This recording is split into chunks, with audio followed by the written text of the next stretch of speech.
Hello everybody, my name is Aditya K. Kamath, and today we'll be talking about ScoRD, a scoped race detector for GPUs. Let me start off with a brief summary on what we'll be covering. We'll be talking about Scoped-synchronization and how it can be used to improve the performance of GPU applications. We'll also see how they introduce a new type of bug which we refer to as a scoped race. To this end, we propose ScoRD, a hardware-based race detector that extends happens before and locks at detection in order to detect these scoped races. We also introduce a new benchmark suite called ScoRD, which consists of 7 applications and 32 micro benchmarks with scoped races. To begin with, I'll be discussing the background of scopes and scoped races. We'll then take a look at ScoRD and the hardware that makes it possible. We'll then delve into ScoRD, the benchmark suite that we created. Finally, we'll conclude with the evaluation and results. Most of us are probably familiar with races in the context of multi-threaded CPU applications, so let's start our discussion there. There are 2 main causes for these races. In the first, 2 threads write concurrently to the same memory location. This leaves the memory location in an undefined state.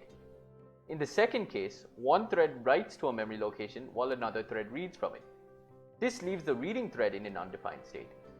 Both of these exhibit what we call conflicting accesses, which is when 2 threads concurrently access a memory location where at least one access is a write. To prevent such situations from arising, synchronization operations can be used. In the first example, we see a thread writing to a memory location A, following which it writes to a memory location B. Now other threads may view these accesses in a different order. To prevent this, we can insert what is known as a fence in between. In the second example, we see a thread writing to a memory location A and another thread reading from the same memory location. As we can see, this causes a race. To prevent this race from occurring, we can insert what are known as barriers that force the threads to synchronize before continuing their execution. Similarly, atomic and lock operations force threads to serialize their execution, preventing any races from occurring. Now that we have an understanding of the basics of races in CPUs, let's start taking a look at how synchronization works in GPUs. GPUs are designed for massive parallelism, with tens of thousands of threads being concurrently executed. To make this huge scale possible, the hardware and software follow a hierarchical model. Typically, around 32 threads consist of what is known as a warp, which executes in lockstep fashion on a single SIMD core. A thread block contains many of these warps. These execute on a single streaming multiprocessor, or SM, in which threads share a common L1 cache and scratchpad. At an even larger granularity is the grid, which contains hundreds of blocks and hundreds of thousands of threads. The grid may use the entire GPU to execute, with the SMs being connected to a common L2 cache through the interconnect. The main GPU function being launched, referred to as a kernel, is launched using a grid of threads. While more recent GPUs may deviate slightly, this model still largely holds. As we can see, global synchronization across all the threads in the GPU can be very expensive. In addition, many GPU programs divide work among constituent thread blocks, which means that the overhead of global synchronization is wasted on irrelevant threads. To solve this, vendors have started providing synchronization qualifiers that allow for synchronization only within a subset of threads. This is referred to as the scope of the operation. For instance, to synchronize within a warp, we do not require any synchronization operations, as the threads in the warp execute in lockstep. To synchronize within a thread block, we can make use of block scope synchronization operations, which take advantage of the common L1 cache.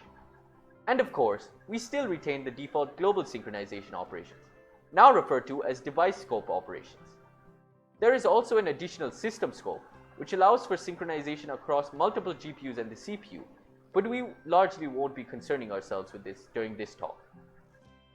Currently, CUDA provides 2 variants of scope synchronization operations, namely the fence and the atomic. The barriers that we discussed earlier, referred to as sync threads, do not have scope varieties. We can take the default synchronization operation of, say, thread fence and reduce it to operate only on threads within a thread block by using its block scope variety. Fences and atomics are typically combined to create lock and unlock operations. The lock consists of an atomic concurrent swap followed by a fence, while the unlock is a thread fence followed by an atomic exchange. Scope of such operations takes the narrowest scope of its constituent fence and atomic operations. Now let's see how scope synchronization can help improve performance when used appropriately. Let us take a case of two threads that belong to the same thread block executing, which means that they would execute within the same SM. The producer thread creates a data item, then synchronizes using the device scope. The consumer thread then synchronizes using device scope as well, before proceeding to access the same data item. As the two threads belong to the same SM, this is unnecessary. Instead, they can synchronize using block scope, which takes advantage of the intermediate L1 cache, reducing the performance overhead. For example, on a modern NVIDIA GPU, we found that the block scope atomic took around half as long to execute as the device scoped one. Now assume that these threads execute on different thread blocks, which means they may execute on different SMs as well. The producer thread creates a data item, then synchronizes using the block scope. Following this, the consumer synchronizes using the device scope. As they do not reside on the same SM, the scope of the producer is insufficient, causing what we call a scoped race. In short, a scoped race occurs when two conflicting axes are separated by synchronization operations of insufficient scope. Let's see how subtle scoped races can arise when trying to optimize a program. Let us take the example of graph coloring, where a program tries to assign colors to the different vertices of a graph, such that two neighbors do not end up with the same color. The program divides the vertices among the executing thread blocks, giving each their own unique work queue filled with vertices. In such a case, thread blocks may remove vertices from the queue using block scope. A point may arise where one thread block exhausts its work queue, while the others still have work remaining. A common method of load balancing in such situations is to allow the thread block to steal work from another thread block's queue. Since it needs to steal from another queue, it uses a device scope operation. However, this still leads to a scope race, as the owner of the queue used block scope operations which are not guaranteed to be visible to the stealing block. We can now see that scope races can arise in non-obvious ways. There are many flavors of scope races, each aligned to a different type of scope synchronization operation. The goal of our work is to detect such scope races at a low overhead. Now let's take a look at how our race detection process works. At a high level, we wish to limit the amount of time taken for the race detection process. For this, we perform quick checks for the non-racy common case. By extending happens before detection with the notion of scopes, we're able to detect scope races involving fences and atomics. Similarly, we extend lockset to detect races involving lock and unlock operations. Now that we understand the basic design philosophy, let's see what changes are necessary. The components colored in deep blue are the additional modules added by ScoRD. As we can see, our architecture adds three main components to a GPU's base design. Two of these are hardware components, namely the SM state and the race detector. We also have some in-memory metadata, which is not a part of the hardware state, but is allocated on the GPU memory when the race detection process is initiated. We'll now see the basics of what each of these components contribute to the race detection process. A full detailed explanation can be found in the paper. The purpose of the SM state is to keep track of barrier execution and locks. For this, the SM state contains barrier IDs for every thread block in the SM, which are counters that are incremented on every barrier execution. These incur an overhead of 8 bytes per SM. Recall that locks are created using a combination of atomic operations followed by a fence. To infer which locks are currently being held, we maintain a 4-entry lock table for every word. This table incurs an overhead of 144 bytes per SM. The relevant contents of these components are sent with every global memory access that leaves the SM. This gives us a total overhead of 152 bytes per SM caused by the SM state. The race detector itself is kept across the interconnect, where it intercepts every global memory access that arises. It houses the two major logic components, namely the metadata accessor and the detection logic. The metadata accessor is responsible for obtaining the relevant metadata entry associated with the data item being accessed, while the detection logic performs the race detection checks. In addition to these, the race detector contains a fence file, which contains counters incremented on every fence operation, at an overhead of 48 bytes per SM. Finally, to store the details of memory accesses, we partition the GPU memory to maintain metadata entries for every user-allocated data item at a 4-byte granularity. This metadata keeps track of various details of the latest memory access. For example, the block ID and warp ID entries store the information about the block and warp that previously accessed the memory location. The fence and barrier ID entries store the respective counters' values at the time of access.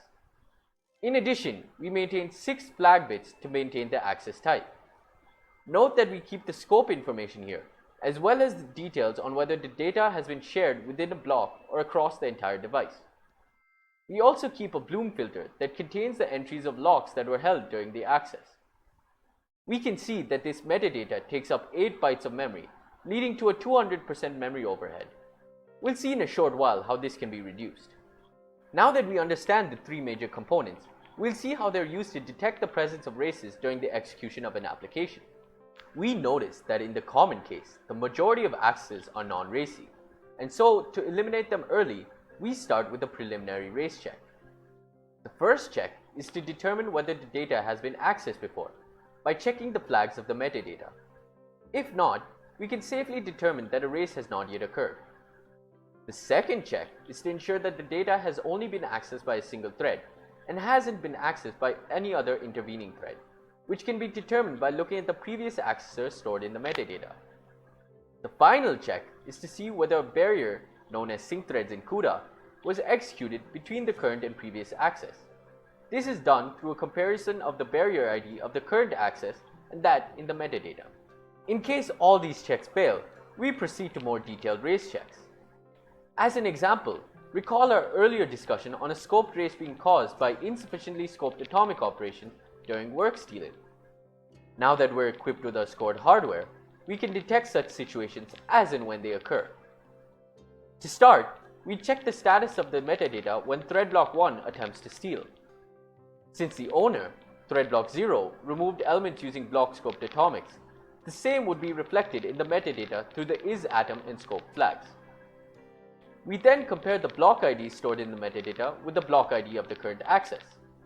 As there's a mismatch, we know that we've encountered a race, since the previous block scoped atomic operation is not guaranteed to be visible to the current access. This detection process is done by the detection logic in the race detector. While we've only briefly touched upon one of the race checks, the full list of conditions can be found in the paper. The conditions for race by insufficiently scoped fence or atomic use the happens before mechanism, while the ones for locking use the locks head mechanism. It's also worth noting that as we are extending these mechanisms, we are also able to detect races caused by a complete lack of synchronization and are not merely restricted to the detection of scoped races. As we previously saw, our base design incurs a 200% memory overhead due to metadata, which isn't always tractable. We make a few key observations that allow us to reduce this without largely sacrificing in accuracy. The first is that the majority of data accesses do not participate in a race, and the second is that races are typically caused by access to the same data that occur close together in time. What this means is that the large amount of metadata that we maintain is not always necessary. Taking advantage of these observations, we maintain the metadata in the form of a software-based cache, where the same metadata entry is reused by different data items. Note that this can be toggled off when a more in-depth race detection is required. We observed that a 12.5% metadata space struck a good balance between accuracy and performance. There are many moving pieces in this design, so let's try to put them all together. Our detector activates when it intercepts a memory access to the global memory.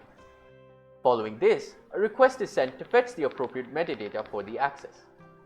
Once we receive the metadata, we perform the preliminary race checks. If any of these checks pass, we write the updated metadata back to memory and conclude our detection. If they all fail, we proceed to more detailed race checks, failure of which indicates a race. In such a case, we present the user with the instruction pointer and memory address of the conflicting access, as well as the suspected race type. Now let's take a look at ScoRD, the benchmark suite we created with scope synchronization and scoped races. One of the key challenges that we faced is that although support for scope synchronization increases with every GPU generation, its adoption by developers is still slow in catching up. To help solve this problem, we introduced an open source benchmark suite consisting of 7 applications and 32 micro benchmarks, which use scope synchronization and can exhibit scoped races. These applications cover a wide variety of domains, from irregular graph algorithms to cellular automata. The suite also contains 32 micro benchmarks broken into 3 main categories, each targeting a different type of synchronization mechanism. Now, we'll move on to our evaluation and the results that we obtained. For our evaluations, we simulated a GPU using GPGPU Sim, enhanced with scope synchronization operations. For compilation, we relied on CUDA 8 and PTX5. The table shown gives further details of the parameters used. As we can see, out of 44 possible races, our detector was able to catch 43 of them. While we did not observe any false positives during our evaluation, they can arise on the rare occasion that a hardware counter completes exactly one cycle between accesses to the same metadata. For example, we use 6-bit counters to keep track of fences executed. This means if 64 fence operations were executed between 2 accesses to the same data, the counter would appear as if no fence operation had been executed. False negatives, on the other hand, may arise if the addresses of locks in the lock table get aliased. In addition, when metadata caching is switched on, false negatives can also arise due to the aliasing of metadata. In our experiments, we observed no false positives and only one false negative caused by the caching of metadata. Now moving on to performance. In the worst case, we see that one-dimensional convolution suffers from 88% overhead. This is because of the delays caused by metadata access. On the other hand, applications with irregular access, like graph applications, show much lower overheads. On average, we see that ScoRD had a 35% performance overhead. To conclude, the use of scope synchronization is an important aspect of GPU program design, but can come with its own risks in the form of unanticipated scoped races arising.